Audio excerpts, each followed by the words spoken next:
Hey guys, Tarot Tuesday here, running a little bit late from my scheduled time, I guess I would say. But tonight, we're going to keep going with the Major Arcana. So get ready. I've been posting these on YouTube as well, so if you see some of the Tarot Tuesdays coming up, it's just because I've been posting them over there so that more people can see them. And really kind of learn about the tarot, because I think it's really important that we do. Okay. Hey Jennifer, if you're here, say hi. Let me know in the comments. If you're watching the replay, give me a hashtag replay. Let me know, and let me know where you're watching from, and let me know, like, as we go through, what's your favorite card. So today we're going to go through 4 cards. They're both in they're all in the Major Arcana. We're going through the story. If you remember last week, the Major Arcana is like a story. So, hey girl. So, last week we did the Fool, we did the Magician, and we did the High Priestess. So very powerful cards. Major Arcana is powerful because, and if you're watching this video, make sure you watch the other videos previous to this. How to read the cards together, the introduction to the tarot deck, because you'll know that there's a Minor Arcana and a Major Arcana. The Major Arcana is made up of 22 cards. And it's basically the powerful cards. It's like the life-changing events. So we're going to keep going along with that today. So the cards that we're going to go over today is the Empress, the Emperor, the Hierophant, and the Lovers. I was like, let me just throw the Lovers in there too. All right. So, so let's talk about the Empress card. Now, again, like I say in every video, I read the cards differently in every deck. So I read them intuitively.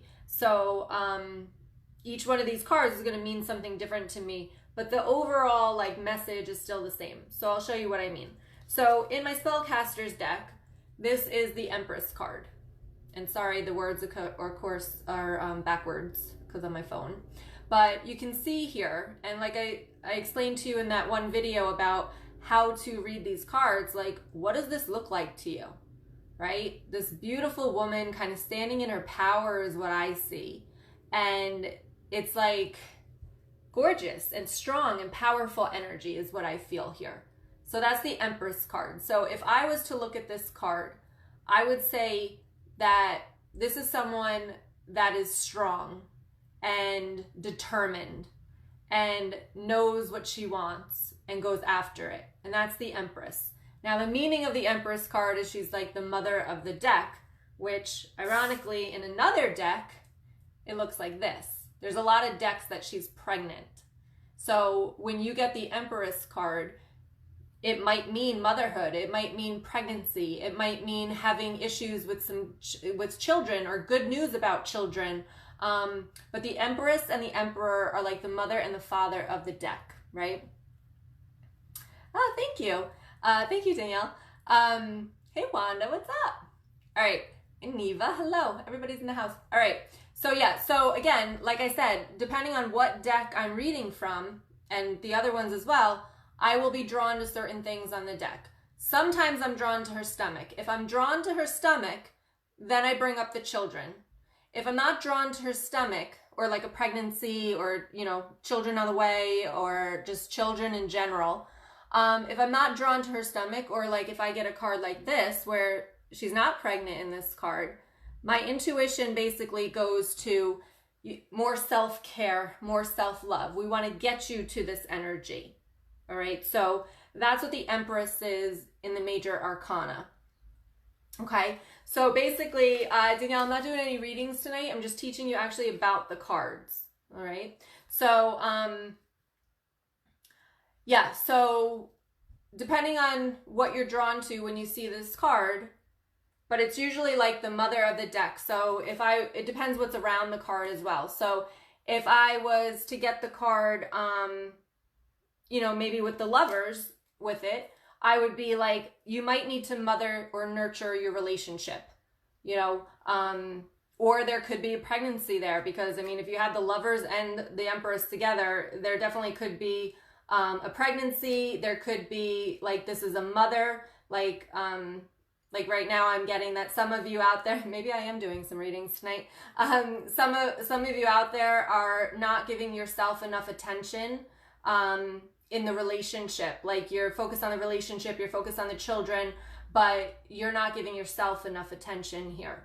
So that's definitely how I could read these two cards together, because you've got the relationship and you've got the motherly, along with the Empress, which is the mother who's always giving too much of herself.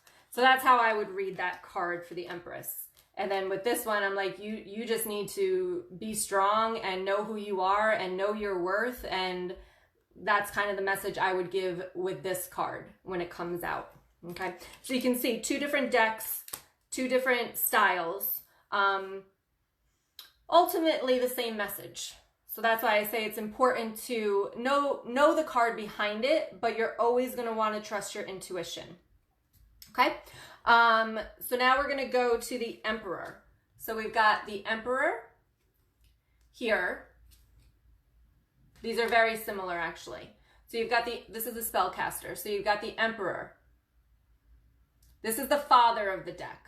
But I also feel like for me, and again, remember, it's just my opinion, and you're always going to form your own opinion from each card. And a lot of times when you're watching tarot, if you are going, hey, Amy, when you are watching tarot and you're listening, you might pick up new meanings, like how someone read that card. That might resonate with you, and you might keep that, and you might go forward with that. And the next time you read with it, that's going to come out. And that's okay, because you're resonating with the meanings. And whatever your intention is about the card, spirits know. They know. So they're going to use that card the way that you know how to read that card. So you really can't go wrong here. It's your intuition. Your spirit guides are guiding you. And you can't go wrong with reading the card the way that you feel. If you tap into your intuition, you can't go wrong. If you're tapping into the analytical of what the card means, then it could be a little bit fuzzy because you're not trusting your intuition. Okay, but both cards here, you can see that they are sitting in their throne. This little, they both have wands there. So, the Emperor is supposed to be the father of the deck, but I usually say he's the king of the deck. Like, he takes no shit, and he knows, like, it's like people are bowing to him, or I wouldn't say bowing. It's like he's able to manifest whatever he wants to manifest. And people just come and serve him. He stands in his power, just like the Empress, but he, in a very nurturing, caring way. It's like that father who is going to discipline you, but you know that he loves you, right? So that's how I see the Emperor in the decks. So two different decks, you can see, kind of different. But that's how I would say. So if I got that in a reading, I would definitely say, I would say like, it depends again about the cards around it, but this is someone that doesn't take anything. So I'd be like, depending on the cards around it, I'd be like, are you living up to your potential here? Are you trusting yourself?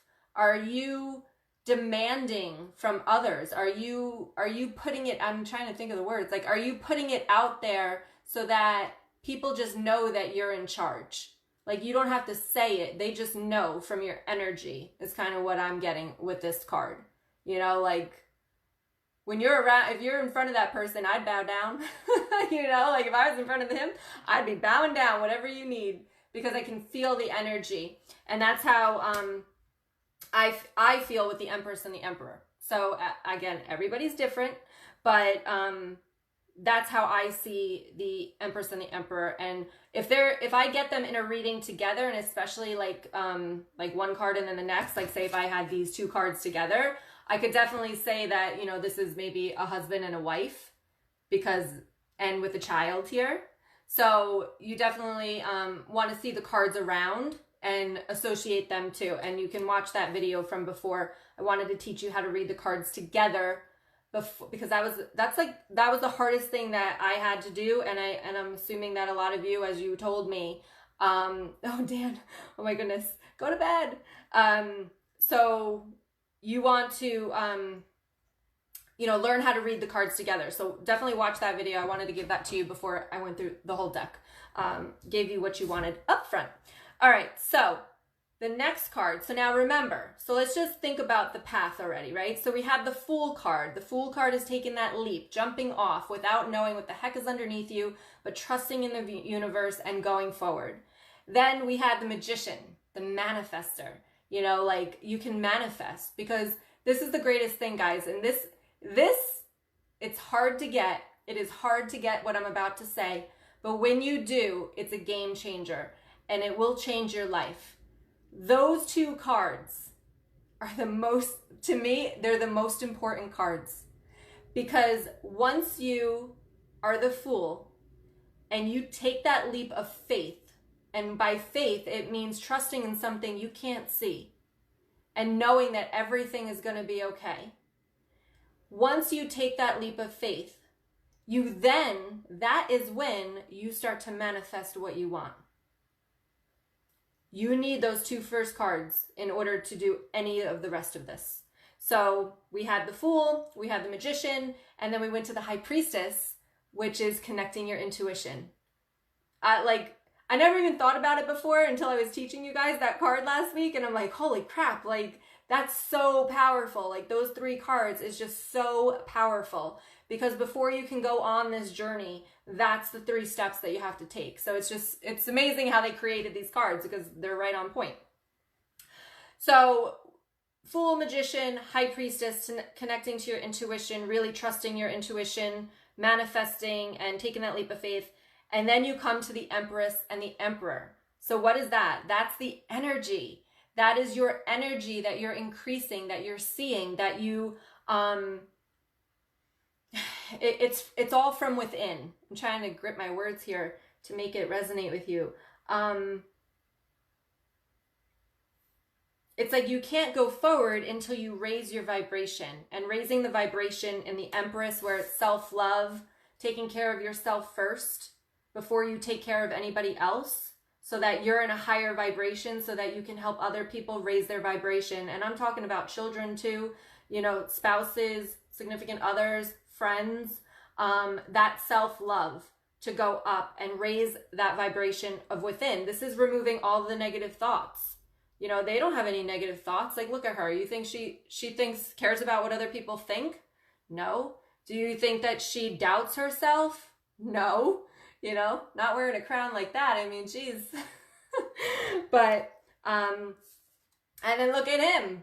You think he doubts himself? You think he questions anything?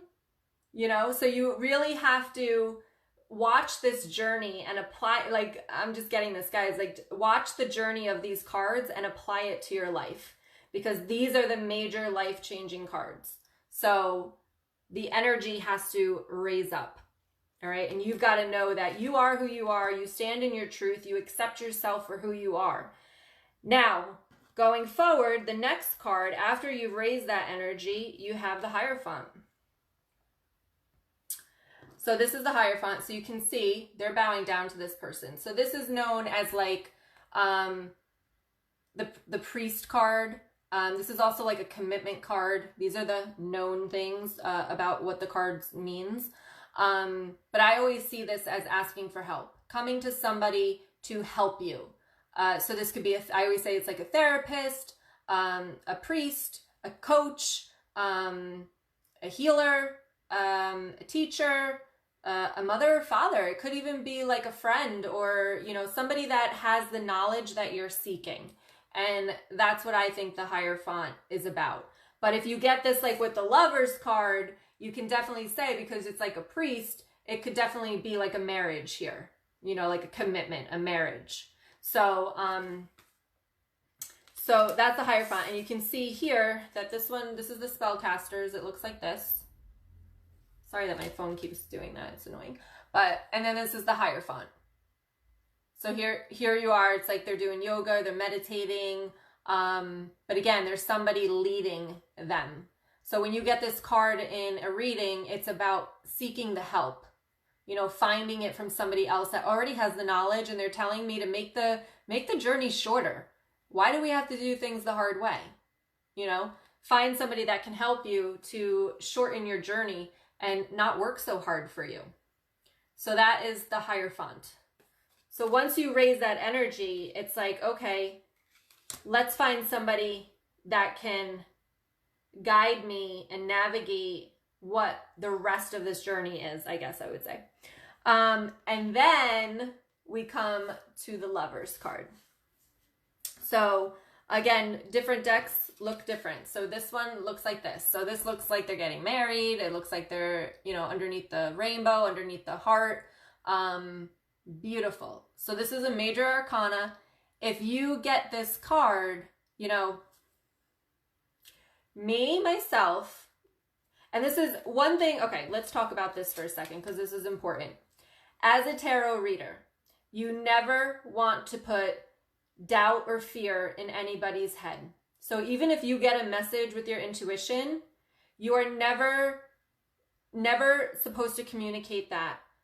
You could try to give them a warning and say, you know, like sometimes one reading, like I knew that, you know, somebody might pass away, but I was never, ever going to say that to somebody. So, you know, I would say something like, well, just make sure, you know, you tell them how much that you love them, and, you know, make sure that you put everything out there on the table, and, you know, kind of like just general advice.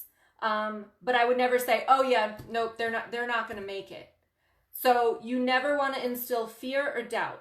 Now for me as well, this is funny. I never, how do I say this right? I never want to put hope. I don't think hope is the right word, but let me explain it. I don't want to put hope in your mind either. Because like, say if I say, ooh, you got the Lovers card, a relationship is coming in, you know, what do? As humans, our brain goes, ooh, a relationship is coming in. And we start looking for it everywhere. And I don't want to do that. Or, oh yes, I definitely see you running into somebody at a store. You're going to meet them at a store. You will never hear me say stuff like that. Because I'm never going to put that in your head. I don't want something in your head. I want everything to come from within you.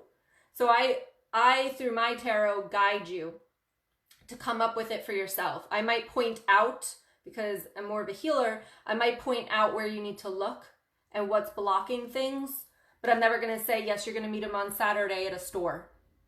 I'm never going to do that, because now I'm putting not the doubt or fear, but now I'm putting something in your head that you're always going to constantly look for. And I know I've had that as being read, you know, like reading my cards, and I'm like, ooh, okay, I'm looking around every corner like, oh, is it today? Is it today? So, good, Karen. Oh, Wanda, good night. Oh, I hope she feels better.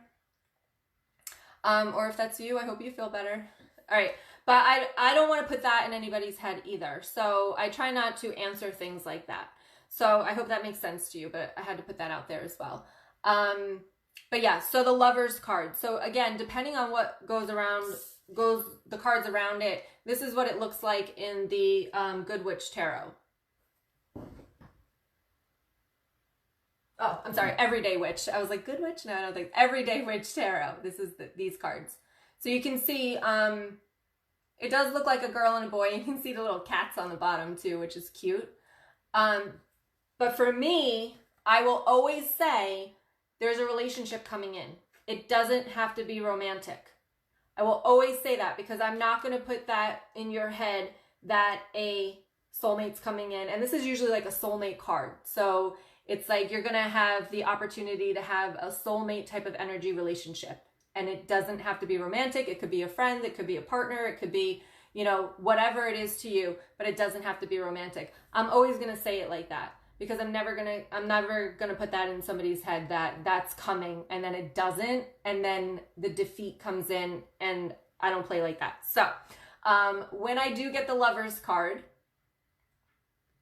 I say it like that there's a strong, and sometimes if I feel it in my intuition, I'm going to say that this is your relationship with the divine, that this is the time to focus and to strengthen you might be believing in your faith right now. You might need your faith. You might need a stronger relationship to the divine, depending on what other cards are around.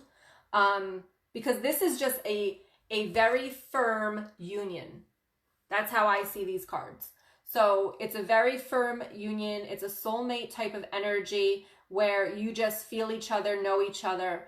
And again, this could be to your spirit guide. Like you might need to connect more to your spirit guides so you can hear their messages.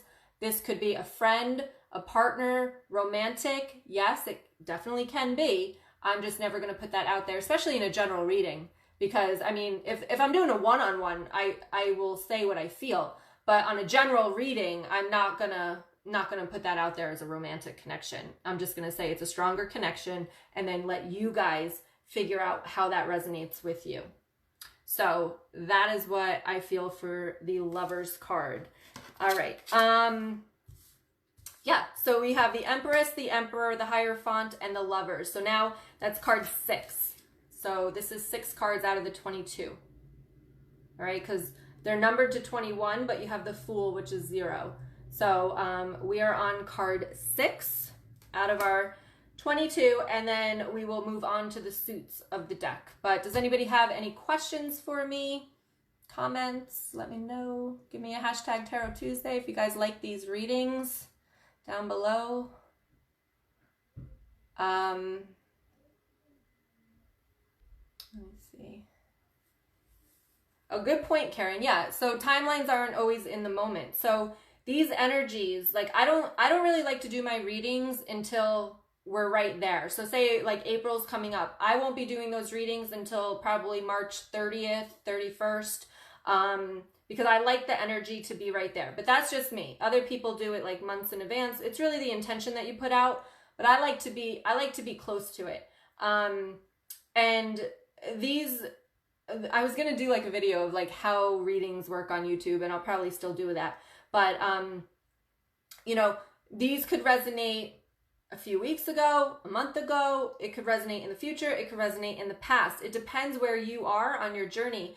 A lot of the times, once I started to connect more and, you know, go through my journey, the tarot that was there was like months ago for me.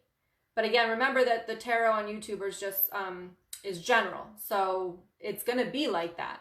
And it could be a year ago for you. But as long as the message resonates at some point, and maybe it's a confirmation for you or a reflection on where you've been and where you are now, it's still meant for you. And the energies can also swap. So say if I said, you know, this is you that needs self-love and self-care. It could be, well, no, I don't think so. That might be my spouse. You know, it could swap, especially if you're doing like a relationship reading. I used to do like, will they be back readings? And, well, no. Yeah, I guess it's that reading. Will they be back? And we used to go like, why you want them back, how they were in the relationship. I just did another one, like Get Over Your Ex thing on YouTube, where I'm like, well, these energies could be swapped. So it could be your energy or it could be theirs. So again, the general readings are more general. So therefore you've really got to take it how it resonates. And I always say, take how it resonates, leave what doesn't. All right. So those are the 4 cards. So next week we'll go through either 4 or 5 more. I don't want this to like be so long. I want you to get what you guys need. Let me think if there's anything else. So we went through clearing the deck. We went through shuffling the deck. Now we went through, you know, positivity. You want your person in front of you to leave inspired, empowered, and hopeful, but not specifically hopeful, if that makes sense. You don't want to put those thoughts in somebody's head, because it can really screw up somebody's life because they're constantly looking for what you said. When you read tarot and you're reading from your intuition, people are trusting the words that you say, like to the T. I remember, I think it was a Leo video that I did, and I said something about killing somebody. And I said, wait, no, do not kill somebody, because they are taking every single word that I say very literal. So you want to just be cautious of that when you're reading for somebody else, and know that if you're really here as a light worker and you're trying to, you know, increase the vibration of the world and you're trying to help people, you're never going to want to put that kind of stuff in somebody's head.